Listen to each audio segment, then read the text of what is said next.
ఈరోజు మన రాష్ట్ర వ్యాపితంగా అర్హులైన పేదలందరికీ 2 సెంట్ల ఇంటి జాగాను పట్టణాలలో ఇవ్వాలని చెప్పేసి డిమాండ్ చేస్తూ భారత కమ్యూనిస్టు పార్టీ ఆధ్వర్యంలో ధర్నా నిర్వహిస్తా ఉన్నాం. ఇది మేము అడుగుతున్నటువంటి కోరిక కాదు. ఎన్నికల ముందు మన ముఖ్యమంత్రి చంద్రబాబు నాయుడు జగన్ రెడ్డి 1 సెంటు భూమి ఇచ్చినాడు. ఆ సెంటు భూమిలో ఎట్లా కాపురం చేస్తారు, అది కాపురానికి పనికిరానటువంటి ఇండ్లన్నీ ఇచ్చినాడని చెప్పేసి నేను అధికారంలోకి వస్తే పట్టణంలో 2 సెంట్ల జాగాను, అది పల్లె అయితే 3 సెంట్ల జాగాను ఇస్తానని చెప్పేసి హామీ ఇచ్చినాడు. ఒక్క సభలో కాదు, ఎన్నికలలో ఎక్కడ సభ జరిగినా కానీ ఈ హామీ ఇచ్చినాడు ఆయన. మేము ఇవాళ అడుగుతా ఉన్నాం, మీరు హామీని నిలబెట్టుకోండి.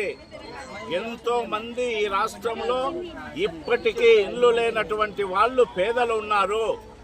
వాళ్ళు బాడిగలు కట్టుకోలేక సతమతం అవుతున్నారు. పనులు అంతంత మాత్రమే ఉన్నాయి, ఉపాధి లేదు.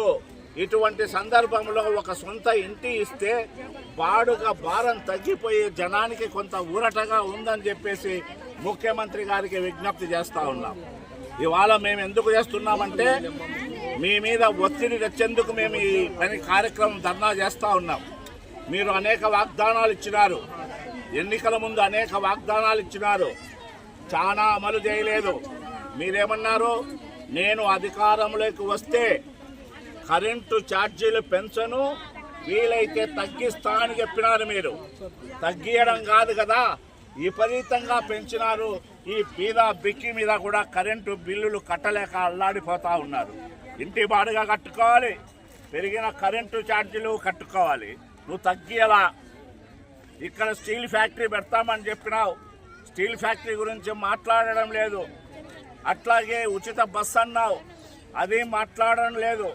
విశాఖపట్నం స్టీల్ ఫ్యాక్టరీని నేను ప్రైవేట్ పరం చేయను, ఇది ఆంధ్రుల ఎమోషను, ఆంధ్రుల బలిదానంతో వచ్చిందని చెప్పి అనేక మీటింగులలో పెట్టి నిన్న మోడీ గారు ఈ రాష్ట్రానికి వస్తే ఒక్క మాట కూడా విశాఖపట్నం గురించి, స్టీల్ ఫ్యాక్టరీ గురించి మాట్లాడలేదు.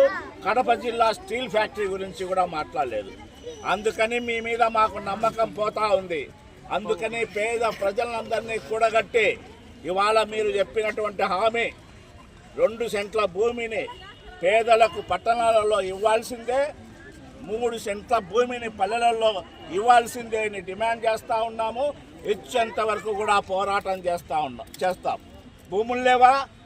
భూములున్నాయి. మీరు ఆక్రమించుకున్నటువంటి భూములన్నింటినీ బయటకు తీయండి. వంకలు, వాగులు, చెరువులు, గుంటలు, పొరంబోకులు, ఇనాం భూములు, వక్ఫ్ భూములు, దేవాలయాల భూములు అన్ని మట్టసంగా కాజేసి పెట్టారు రాజకీయ నాయకులందరూ. వాళ్ళందరి దగ్గర నుంచి భూములను తిరిగి స్వాధీనం చేయండి. స్వాధీనం చేసి ప్రజలకు ఇంటి స్థలాలకు భూములు ఇవ్వాలి. బంజరు భూములు ఉంటే వ్యవసాయదారులకు 3 ఎకరాలు, పేదవాళ్ళకు 2 ఎకరాలు ఇవ్వాలి. మీరు అట్లా ఇస్తేనే ఈ రాష్ట్రం ముందుకు పోతుంది. మీరు ఇచ్చినటువంటి మాట మీద విశ్వాసం ఉంటుంది. అట్లా కాకుండా మీరు ఓట్లు దండుకొని అధికారం వచ్చిన తర్వాత ఏదో సామెత చెప్తారు చూడు, 7 దాటేంత వరకు మల్లన్న, 7 దాటినాక బోడి మల్లన్న అన్నట్టు నువ్వు ప్రజలకి మర్చిపోతే భారత కమ్యూనిస్టు పార్టీని ఎంట పడుతుంది. ప్రజలను కూడగడతాము. పేదలకు 2 సెంట్ల జాగా ఇచ్చేంత వరకు రెవెన్యూ యంత్రాంగాన్ని, నిన్ను అందరినీ కూడా నిలేస్తామని చెప్పి మేము డిమాండ్ చేస్తూ ఉన్నాం ఇవ్వాలని చెప్పేసి.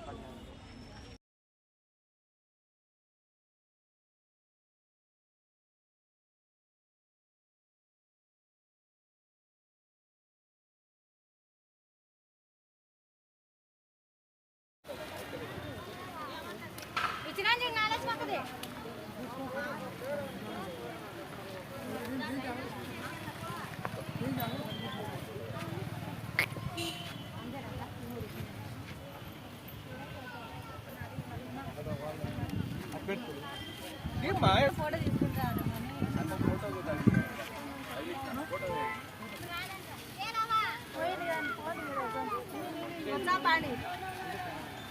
పడిగాపుల కోసం పడిగాపులు కాకుండా ఇంటి స్థలాలకు వచ్చిన స్త్రీలను పెట్టి